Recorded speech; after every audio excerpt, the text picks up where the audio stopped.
අද මට කැඳවල තිබුණා විශේෂයෙන්ම ජනාධිපති අරමුදල පිළිබඳව යම් කටඋත්තරයක් දෙන්න කියලා.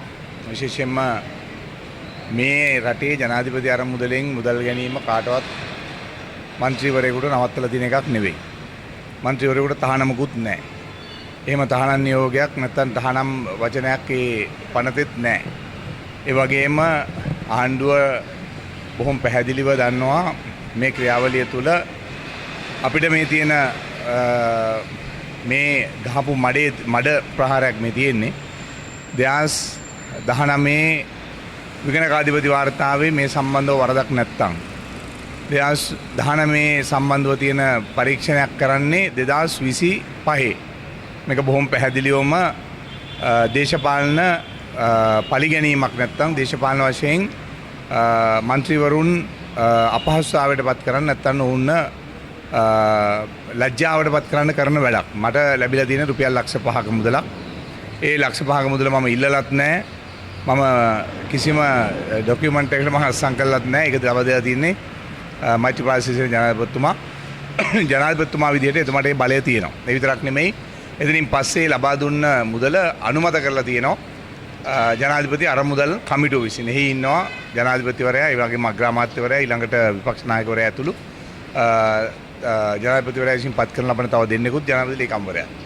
මම හිතන්නේ ඒ කමිටුවෙන් අනුමත කරයින් පස්සේ ඒකට ආපහු අභියෝග කරන්න පුළුවන් කමක් නැහැ. නමුත් මේ අපිව පඩලා දින රුපියල් ලක්ෂ 5ට වැඩිය ගත සාමාන්‍ය මිනිස්සු දහස් ගණනක් මගේ අපි ගාව තොරතුරු තියෙනවා. සෑහෙන පිරිසක් ඉන්නවා අවුරුදු ගාණක් තිස්සේ. ඉතින් මේකෙන් විශාල හානියක් අපිට සිද්ධ වුණා. ඉතින් අපි බලාපොරොත්තු වෙනවා බලමු CID එක මේ ගැන පරීක්ෂා කරලා මොනවද ඊළඟට ගන්න පියවර කියලා. මේක ඇත්ත වශයෙන් ආණ්ඩුව මේ മന്ത്രിවරුන්ව ඔවුන්ගේ චරිත විනාශ කිරීම සඳහා ගෙන ආපු වැඩපිළිවෙලක් මේ තියෙන්නේ. ඒ නිසා මම හිතනවා මේ සම්බන්ධව අපි මගේ කටඋත්තර මම දෙනවා. ඒ වගේම විශේෂයෙන්ම මම බලාපොරොත්තු වුණා අද කතා කරපුවාම මම CID ට කිව්වා මම මේ පාර්ලිමේන්තුව ඉවරලා දැන් ආවේ. විශේෂයෙන් කන්ටේනර් 323 මුදා හැරීම පිළිබඳවත් මම බලාපොරොත්තු වෙනවා අදම කටඋත්තරයක් දීලා යන්න. මොකද හේතුව අපිව දවස ගානේ CID එකට ගෙන්නලා මේ වගේ අපහසුතාවයට පත් කළා අපිව ලැජ්ජාවට පත් කරන වැඩපිළිවෙලක් මේ ක්‍රියාත්මක වෙන්නේ. ඉතින් අපි ආණ්ඩුවට කියන්න කැමතියි. ආණ්ඩුව යටතේ කිසිම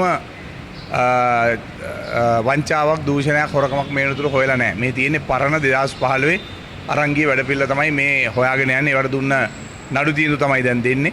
ඉතින් ඒ නඩු තීන්දුව වලටත් දැන් අපි දැක්කා අධිකරණ ඇමතුමා කියනවා අපි හිටියේ නැත්තම් මේ තීන්දුව මෙහෙම එන්නේ නැහැ කියලා. ඒ කියන්නේ එහෙනම් ඔවුන් අපිට තේරෙන එක පැත්තකින් එක්කෝ අධිකරණයට ඔවුන් බලපෑම් කරනවා නැත්තම් පහුගිය කාලේ අධිකරණයට කරන්න ඉඩ දීලා නැහැ කියන දෙකෙන් එකක් තියෙනවා. ඒ නිසා මේ විනිශ්චයකාරවරුන් ඊටාම වැදගත් අය, ඒ වගේම බුද්ධිමත් අය, ඒ වගේම විශේෂයෙන්ම අවුරුදු ගාණක් මේ නඩු අහලා අවුරුදු 6ක් නඩු අහලා තමයි මහින්දානන්ද මැතිතුමාවත් ඒ වගේම නලින් පාන්දු මැතිතුමාවත් මේ දඬුවම් වලට ලක් කරේ. ඒ නිසා ඔවුන් විශේෂයෙන්ම නඩු කාරවරුන්ට නැත්නම් විශේෂයෙන් මිනිසුරන්ට අපහාස කිරීමේ ක්‍රියාවලියක් තමයි අධිකරණ ඇමතිවරයා කරලා තියෙන්නේ. සම්බන්ධව ඔවුන් පියවර ගත යුතුයි කියලා මම විශ්වාස කරනවා.